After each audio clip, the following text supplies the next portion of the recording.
Hi friends, அஸ்ஸலாமு அலைக்கும். இன்றைக்கி ஒரு vlog தான் பார்க்க போகிறோம். நீங்கள் இது வரைக்கும் என்னோட சேனலை சப்ஸ்கிரைப் பண்ணலைன்னா மறக்காமல் சப்ஸ்கிரைப் பண்ணிக்கோங்க. இந்த வீடியோ பிடிச்சிருந்தா ஃப்ரெண்ட்ஸ் அண்ட் ஃபேமிலி கூட ஷேர் பண்ணிக்கோங்க. காலையில் டிஃபனுக்கு ஃப்ரெஞ்ச் டோஸ்ட் செஞ்சுருந்தேன். நல்லா ஃப்ளஃபியாக டேஸ்டியாக இருந்தது. இதனோட ரெசிபி சீக்கிரமாக அப்லோட் பண்ணுறேன். கார்டனுக்கு போய் கொஞ்சம் வெஜிடபிள்ஸ் இருந்தது, அதெல்லாம் பறிக்கலான்னு. ஃபர்ஸ்ட் வந்து பார்த்திங்கன்னா வெண்டைக்காய் ஒன்னியோன்னு இருந்தது, அது வந்து பறிச்சாச்சு. அதுக்கப்புறமா வந்து மிளகா பார்த்திங்கன்னா குண்டு மிளகா, நீட்டு மிளகா எல்லாமே இருந்துச்சு. நம்ம கார்டனில் நமக்கு ஒரு 2-3 செடி இருந்தாலே போதும். நமக்கு தேவையான மிளகாவை நம்ம கார்டன்லேருந்தே பறிச்சிக்கலாம். கடையில் போய் வாங்கணுன்னே அவசியமே இல்லை. அந்த மாதிரி தான் நான் இப்போலாம் அவ்வளோவா வந்து மிளகாய் கடையில் வாங்குறதே இல்லை. கார்டனில் பார்த்திங்கன்னா நல்லா காய்ச்சிட்ருக்கு. தேவைக்கேற்ற மாதிரி நம்ம ஃப்ரெஷ்ஷாக வந்து பறித்து குக்கிங்கில் ஆட் பண்ணும்போது இன்னும் நல்லாவுமே இருக்குது. அண்ட் ஒரே ஒரு பாவக்காய் செடி இருக்குது. அதில் பார்த்திங்கன்னா ஒரு 4 குட்டி குட்டி பிஞ்சு இருந்துச்சு. ஸோ அதையும் பறிச்சிட்டேன். ஒரு நாள் விட்டும்னாலே பழுத்து போயிடுது. ஸோ அதனால் பறிச்சாச்சு. அன்னைக்கு லஞ்சுக்கு அரிசி பருப்பு சாதம் தான் செய்யலான்னு இருந்தேன். அந்த ரெசிபி பார்க்கலாம். ஃபர்ஸ்ட் ஒரு குக்கரில் கொஞ்சமாக தேவையான அளவு எண்ணெய் சேர்த்துக்கோங்க. அது கூடவே கொஞ்சமாக கடுகு சேர்த்துக்கோங்க. அது கூட சீரகம் சேர்த்துருக்கேன். அதுக்கப்புறமா ஒரே ஒரு ஸ்பூன் அளவுக்கு மிளகு சேர்த்துக்கோங்க. கொஞ்சமாக கருவேப்பிலை சேர்த்துக்கோங்க. நல்லா இடித்து வச்சுருக்க பூண்டு, நான் மலை பூண்டு வந்து ஒரு 4-5 பல் பூண்டை இடித்து வச்சுருக்கேன். அதையுமே இது கூட சேர்த்துக்கலாம். எல்லாமே நல்லா வதங்கி வரட்டும். வதங்கினதுக்கப்புறமா நான் ஒரு 2-3 காஞ்ச மிளகாய் இந்த மாதிரி சின்ன சின்னதாக கட் பண்ணி சேர்த்துருக்கேன். ஒரு பெரிய வெங்காயம் இதை மாதிரி ஸ்லைஸ் பண்ணி சேர்த்துருக்கேன். வதங்கினதுக்கப்புறமா 2 தக்காளி, நல்லா பழுத்த தக்காளியாக 2 தக்காளி சேர்த்துக்கோங்க. அதையுமே சேர்த்து நல்லா இந்த மாதிரி மசிய வதக்கி கொடுத்துக்கோங்க. நல்லா எல்லாமே ஒன்று சேர வதங்கி வரட்டும். இப்போ மஞ்சத்தூள் 1/4 ஸ்பூன் அளவுக்கு சேர்த்துருக்கேன். சாம்பார் பொடி 1/4 ஸ்பூன் சேர்த்துருக்கேன். தேவைக்கேற்ற மாதிரி மிளகாய் தூள் சேர்த்துருக்கேன். ஆல்ரெடி வந்து நம்ம காஞ்ச மிளகாய் சேர்த்துருக்கோம். காரத்துக்கு ஏற்ற மாதிரி மிளகாய் தூள் சேர்த்துக்கோங்க. கொஞ்சமாக பெருங்காயத்தூள் சேர்த்துருக்கேன். எல்லாமே நல்லா மிக்ஸ் பண்ணி கொடுங்க. எல்லாம் நல்லா மிக்ஸ் பண்ணி அந்த மிளகாய் தூளோட வாசனை, பச்சை வாசனை எல்லாம் போனதுக்கப்புறமா ஒரு 1/2 அன் ஹவர் அளவுக்கு ஊற வச்ச அரிசியும் பருப்பும் சேர்த்துக்கலாம். 1 கப் அளவுக்கு அரிசி எடுத்துக்கிறீங்கன்னா 1/4 கப் அளவுக்கு பருப்பு சேர்த்துக்கிட்டிங்கன்னா கரெக்டாக இருக்கும். இதுக்கு வந்து 1க்கு 2 வந்து தண்ணி சேர்த்துக்கோங்க. நீங்கள் கொஞ்சம் குழைய வேணும்னா 3 கப் கூட தண்ணி சேர்த்துக்கலாம். ரொம்பவே நல்லாயிருக்கும். எல்லாமே சேர்த்து நல்லா மிக்ஸ் பண்ணி கொடுங்க. இது நல்லா ஒன்று சேர மிக்ஸ் ஆகி ஒரு கொதி வந்ததுக்கப்புறம் தேவையான அளவு உப்பு சேர்த்துக்கோங்க. உப்பு சேர்த்துட்டு குக்கரை வந்து மூடி ஒரு 2 விசில் விட்டிங்கனாலே போதும். சூப்பராக வந்து ரெடி ஆகிடும். அண்ட் இந்த மாதிரி நல்லா சூப்பராக ரெடி ஆகிடுச்சு. இப்போ இதை நல்லா வந்து கிளறி விட்டுக்கலாம். கிளறி விட்டதுக்கப்புறம் இதுக்கு வந்து நான் வந்து ஒரு கையளவுக்கு கொத்தமல்லி சேர்த்துக்கிறேன். அது கூடவே நல்லா வாசனையாக இருக்கட்டும்ன்றதுக்காக கொஞ்சமாக வந்து நான் நெய் சேர்த்துக்கிறேன். இது வந்து ஆப்ஷனல் தான், உங்களுக்கு தேவைப்பட்டால் சேர்த்துக்கோங்க, இல்லைனா வேண்டாம். இதை நெய் சேர்த்து சாப்பிடும்போது இன்னும் சூப்பர் டேஸ்டியாக இருக்கும். குழந்தைங்கள்லாம் விரும்பி சாப்பிடுவாங்க. கொஞ்சமாக வந்து ஜீராத்தூள் சேர்த்துட்டு இறக்கிட்டிங்கன்னா சூப்பர் டேஸ்டியான அரிசி பருப்பு சாதம் ரெடி ஆகிடும். இது கூட அப்பளம் இல்லை பொட்டேட்டோ ஃப்ரைலாம் வச்சு சாப்பிட்டிங்கன்னா சூப்பராக இருக்கும். நான் கொஞ்சம் நல்லா காரசாரமாக இருக்கணுன்றதுக்காக ப்ரான் பெப்பர் ஃப்ரை வந்து செய்ய போகிறேன். ஒரு பேனில் தேவையான அளவு எண்ணெய் சேர்த்துக்கோங்க. எண்ணெய் சூடானதுக்கப்புறமா பட்டை, கிராம்பு, ஏலக்காய் இதெல்லாம் சேர்த்துக்கோங்க. நல்லா சூடாகி பொரிஞ்சதுக்கப்புறம் 2 பெரிய வெங்காயம் நல்லா ஃபைனாக சாப் பண்ணி வச்சுக்கோங்க. அதையும் வந்து சேர்த்துக்கோங்க. நல்லா ஃபைனாக சாப் பண்ணி சேர்த்தோன்னா சீக்கிரமாக குக் ஆகிடும்.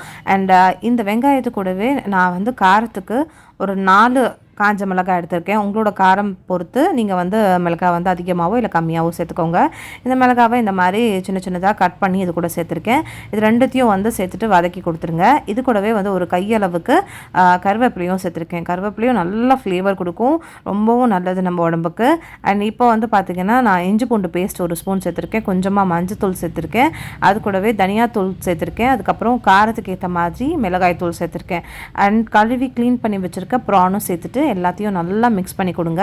இது எல்லாமே நல்லா மிக்ஸ் ஆகி அதில் இருக்க பச்சை வாசனை எல்லாமே போகட்டும். இந்த ப்ரானுக்கு தேவையான அளவு தண்ணி சேர்த்து இது நல்லா வந்து வேக விட்டுருங்க.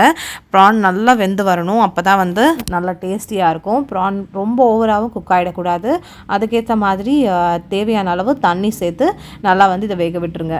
இந்த மாதிரி கொதிச்சுட்டு இருக்கும் போது தேவையான அளவு உப்பு சேர்த்துக்கோங்க. நல்லா இந்த மாதிரி சுண்டி வந்ததுக்கப்புறமா கொஞ்சமாக பெப்பர் பவுடர் சேர்த்துருக்கேன். அது கூடவே வந்து ஹோம்மேட் கரம் மசாலா சேர்த்து நல்லா இந்த மாதிரி மிக்ஸ் பண்ணி கொடுத்துக்கலாம்.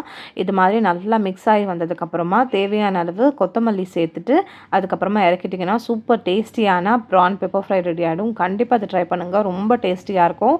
அண்ட் இது வந்து நார்மலாகவே சாம்பார், ரைஸ் இதுக்கெலாம் ரொம்ப சூப்பராக இருக்கும். கண்டிப்பாக ட்ரை பண்ணி பாருங்கள்.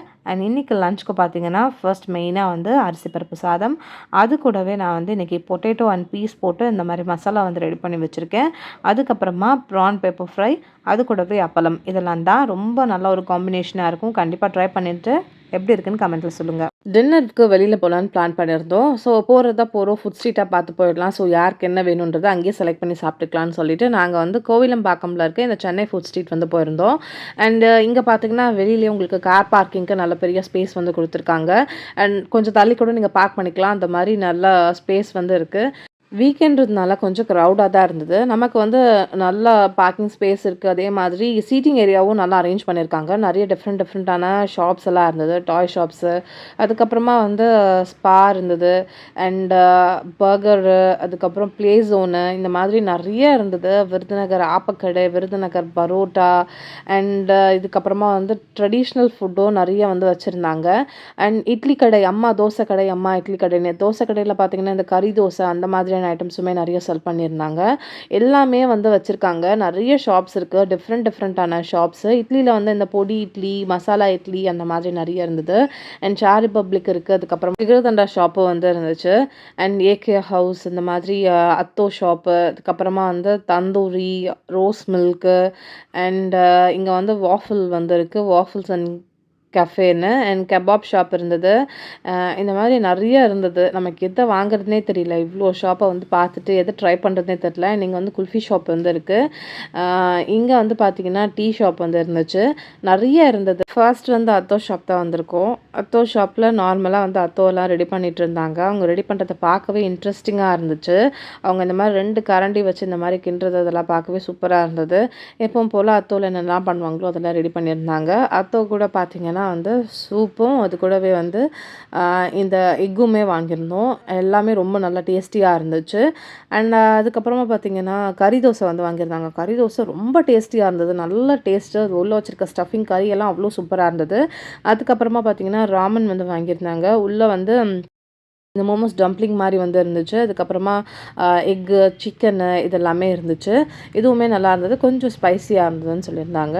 நெக்ஸ்ட் வந்து பார்த்தீங்கன்னா, சிக்கன் பர்கர் வந்து வாங்கியிருந்தாங்க. நல்லா சீஸியா சூப்பரா இருந்தது இதுவும்.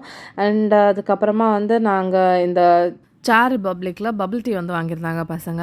அது கூடவே வந்து மதுரை ஜிகர்தண்டா எங்களுக்காக வாங்கிக்கிட்டோம். நாங்க பார்சல் வாங்கிட்டு கார்ல போய் சாப்பிட்டுக்கலாம்னு சொல்லி வாங்கிட்டோம். அது கூடவே வந்து தந்தூரியும் வாங்கியிருந்தோம். ஃப்ரெண்ட்ஸ் அண்ட் ஃபேமிலி கூட எப்பயாவது ஒரு தடவை நல்ல ஒரு டைம் ஸ்பெண்ட் பண்ணணும்னு நினச்சிங்கன்னா, கண்டிப்பாக இந்த பிளேஸ் வந்து நீங்கள் ட்ரை பண்ணி பார்க்கலாம். நியர்பைல நீங்கள் எங்கேயாவது இருந்தீங்கன்னா, கண்டிப்பாக ஒரு நாள் போய் ட்ரை பண்ணி பாருங்கள்.